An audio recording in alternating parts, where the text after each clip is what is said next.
여러분 안녕하세요. 보건 시간입니다. 오늘의 학습 주제는 바로 응급상황과 대처 방법 심폐소생술 1탄입니다. 아쉽게도 학교에서 직접 실습은 못 해보지만 영상을 열심히 보면서 심폐소생술을 배워봅시다. 잠깐! 수업 전에 주의해야 할 게 있어요. 심폐소생술은 심정지 환자에게 시행하는 응급처치술이기 때문에 의식과 호흡이 있는 사람에게는 절대 해서는 안 돼요. 그럼 본격적으로 수업을 시작해 봅시다. 여러분, 갑자기 심장이 멈추는 사람은 얼마나 될 것 같나요? 2018년 통계에 따르면 119 구급대에 의해 병원으로 이송된 급성 심장 정지 환자는 3539명이나 돼요. 이는 10년 전보다 훨씬 많아진 숫자로 지금은 인구 10만 명당 59.5명이나 된답니다. 얼마나 많은지 잘 모르겠다고요? 현재 서울 시민이 약 970만 명이에요.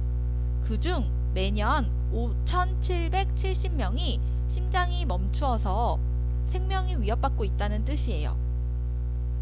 그러니까 심장이 정지되어 사망하는 사람이 교통사고로 사망하는 사람보다 훨씬 많다는 뜻이에요. 여러분의 생각보다 많은 사람들이 갑자기 심정지가 일어난다고 하니 조금은 무섭지 않나요? 그럼 심장이 멈추는 사람은 어디에서 가장 많이 발생할까요? 바로 집에서 발생하는 경우가 절반 가까이나 돼요. 그런데 집에서 발생하는 경우에 다시 살아나는 확률은 가장 낮게 나타나요. 만약 여러분의 사랑하는 가족이 집에서 심장이 멈춰서 갑자기 쓰러진다면 여러분은 어떻게 할 건가요? 이렇게 매년 심장이 정지되는 환자가 늘면서 심폐소생술을 배우는 사람도 늘어났어요. 그래서 사람들이 집이나 바깥에서 심장이 정지된 환자를 발견한 경우 심폐소생술을 하는 사람도 늘어났고, 그래서 심장이 정지돼도 살아나는 사람들도 늘어났어요.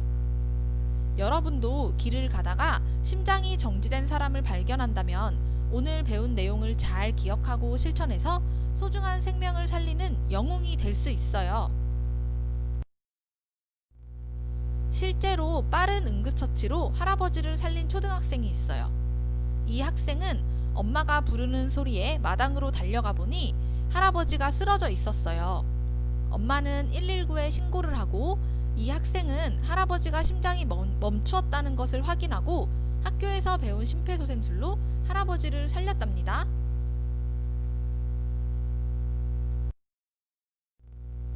또 다른 학생은 아파트 단지에서 쓰러진 아저씨를 발견했어요. 오히려 먼저 발견한 어른들은 어쩔 줄 몰라서 허둥대고 있었고, 학생은 침착하게 주변 사람들에게 도움을 청한 후에 배운 심폐소생술을 실시하여서 이웃을 살려냈답니다.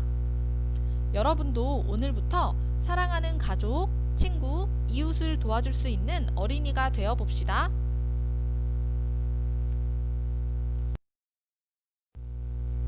오늘의 학습 순서를 확인해 봅시다. 먼저 심폐소생술은 왜 중요한지 알아보고 심폐소생술의 자세한 순서와 방법을 알아볼게요. 그리고 마지막으로 심폐소생술 시에 주의해야 할 점을 알아볼 거예요. 준비됐나요? 활동 하나, 심폐소생술의 중요성. 우리의 심장은 커다란 뼈 사이에 둘러싸여서 가슴 안에 있어요. 바로 이게 심장이에요. 콩닥콩닥 뛰면서 우리 몸의 곳곳에 피를 전달해주는 펌프 역할을 해요. 그런데 갑자기 심장이 멈추게 된다면 어떻게 될까요? 심장이 멈추면 우리 몸에는 피가 가지 못하게 돼요.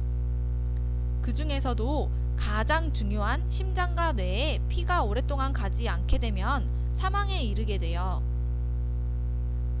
하지만 빨리 주변 사람이 발견해서 심폐소생술을 해준다면 뇌 손상이 적고 빨리 회복될 수 있게 되는데요. 그래서 구급차가 신고를 받고 환자한테 도착하기 전까지 우리가 발견한 사람이 직접 심폐소생술을 할 수 있어야 해요.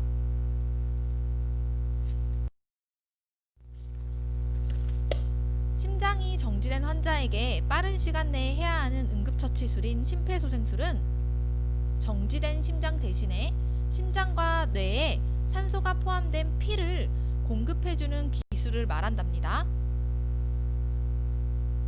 심폐소생술이 뭔지 이제 알겠죠?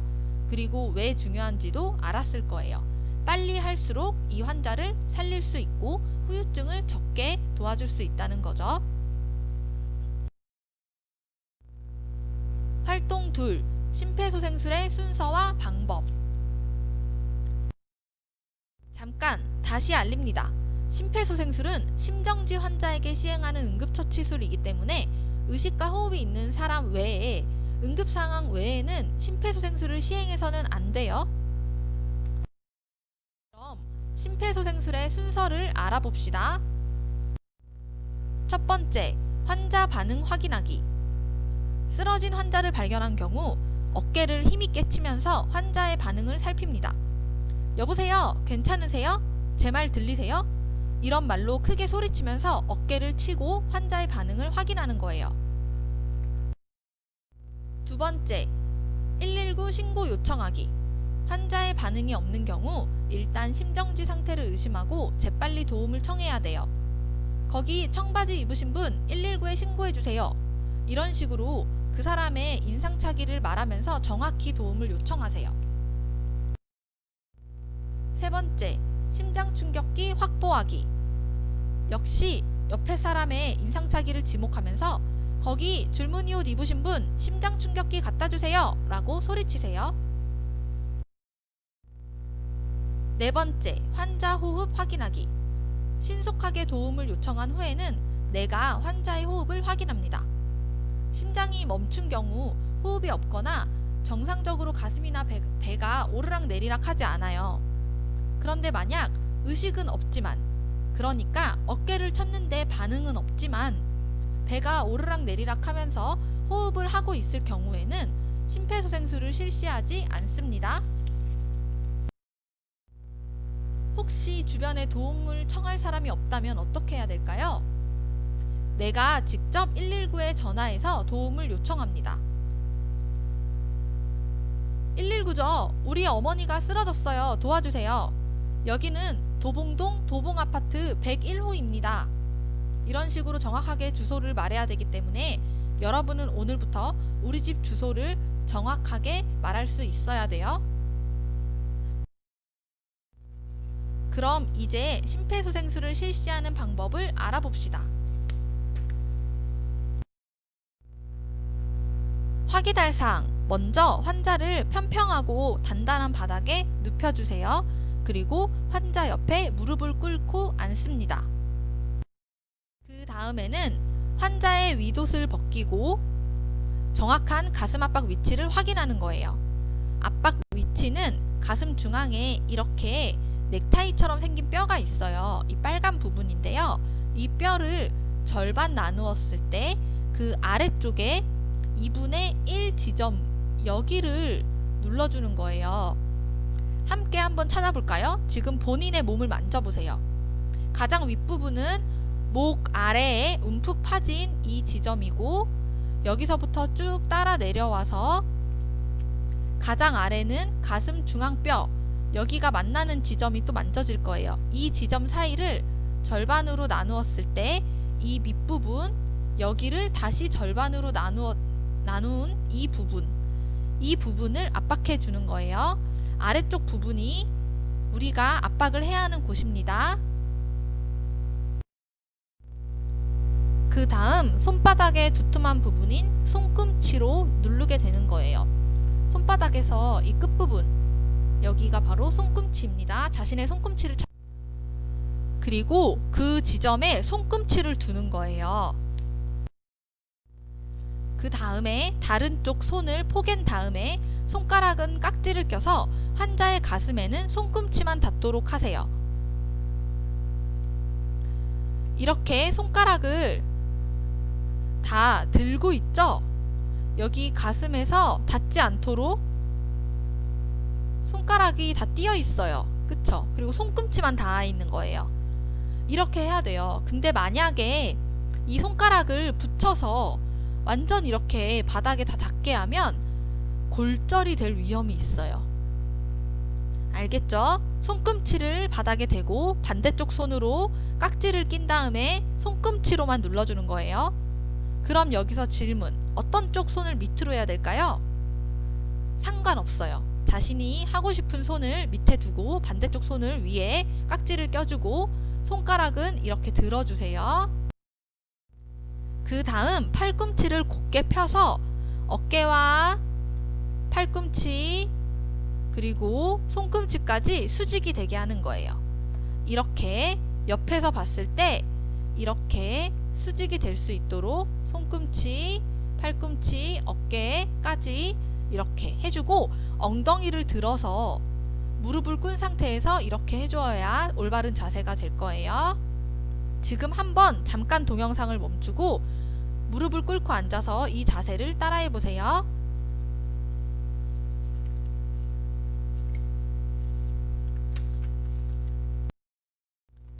이제부터는 가슴 압박을 실시해 볼 거예요.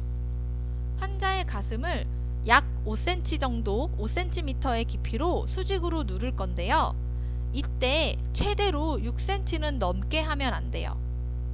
그러니까 환자 가슴이 원래 이만큼 있었다고 치면 우리가 눌러서 쑥 들어가는 게 5cm 정도를 누른다.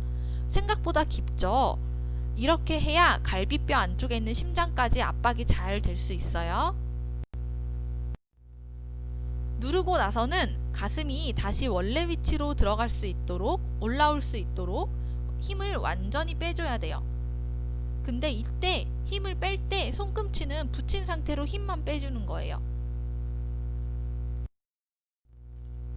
이런 식으로 눌렀다가 올라왔다가 눌렀다가 올라왔다가 할 때 손꿈치는 붙인 상태로 눌렀다가 올라왔다가 분당 100에서 120회 정도까지 누르는 속도로 구급차가 도착해서 구급대원이 심폐소생술을 할 때까지 멈추지 않고 실시합니다. 가슴 압박을 30회 하고, 그러니까 가슴 압박을 한번 이렇게 내려가는 거 그리고 다시 올라오는 거, 이렇게가 한 번이에요. 내려갔다 올라왔다 한 번, 내려갔다 올라왔다 두 번, 이렇게 총 30번을 하고, 인공호흡은 2번을 하는 거예요. 이렇게 해야지만 한 세트랍니다. 가슴 압박 30번 하고 인공호흡 2번, 그리고 다시 가슴 압박 30번, 인공호흡 2번. 그런데 정확한 가슴 압박만 해도, 그러니까 인공호흡을 실시하지 않아도 생존율이 올라가기 때문에 여러분이 심장이 정지된 사람을 발견한 경우에는 인공호흡을 하기에 꺼려지거나 그리고 어렵다고 생각하는 경우 인공호흡을 생략하고 가슴 압박만 해주면 돼요. 기억하세요. 여러분은 가슴 압박만. 활동 셋. 심폐소생술 주의사항. 첫째, 만약 의식이 없는 환자를 내가 발견했을 때 먼저 병원으로 직접 데려가지 않아요. 그렇다면 무엇을 해야 할까요? 바로 119에 신고하는 겁니다. 만약 심장이 정지됐다면 병원에 내가 데려가는 것보다 구조를 요청하고 4분 이내에 심폐소생술을 얼른 실시하는 게 환자를 살릴 수 있는 거예요. 절대 직접 병원으로 데려가지 않고 119에 신고하세요. 둘째, 여러분은 환자를 발견한 경우에 가장 먼저 알려야 되는 사람이 누구라고 생각하세요? 선생님이 몇몇 친구들한테 물어보니까 부모님이요 혹은 선생님이요 라고 답한 친구들이 있었어요. 제일 먼저 전화해야 될 곳은 부모님이 아니라 바로 119예요. 우리 가족, 그러니까 동생이 집에서 쓰러졌을 때 엄마한테 전화하는 거, 아빠, 할머니, 할아버지 다 아니고요. 119에 먼저 신고해야 합니다. 셋째, 혹시나 심폐소생술을 실시하다가 심장 정지 환자가 잘못됐을 때 내가 처벌을 받는 거 아닌가요? 라고 물어보는 사람이 있을 수 있어요. 여러분이 오늘 보건 시간에 배운 대로 심폐소생술을 잘 실시한다면 법적으로 여러분을 보호해주는 장치가 마련돼 있으니 걱정하지 않아도 됩니다. 자, 이제 여러분도 심폐소생술을 할 수 있겠죠?